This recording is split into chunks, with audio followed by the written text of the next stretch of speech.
এরপরে ইটটা দিয়ে আমি টাকাটা ঢেকে রাখবো। আসসালামু আলাইকুম গাইজ, কেমন আছেন আপনারা? আশা করছি ভালো আছেন।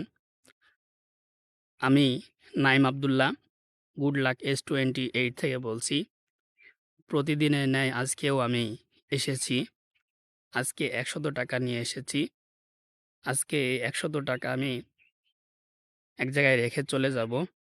এরপরে যার ভাগ্যে আছে সে টাকাটি পাবে। তবে আশা করছি যে ব্যক্তি ভালো মানুষ, সৎ মানুষ, এমন মানুষ যেন টাকাটি পায়। কোনো খারাপ মানুষ যেন টাকাটি না পায়। তো এখন আমি টাকাটা রাখতে যাব। সামনে তোমরা একটি ইট দেখতে পাচ্ছ। এই টাকাটা আমি এখানে রাখলাম।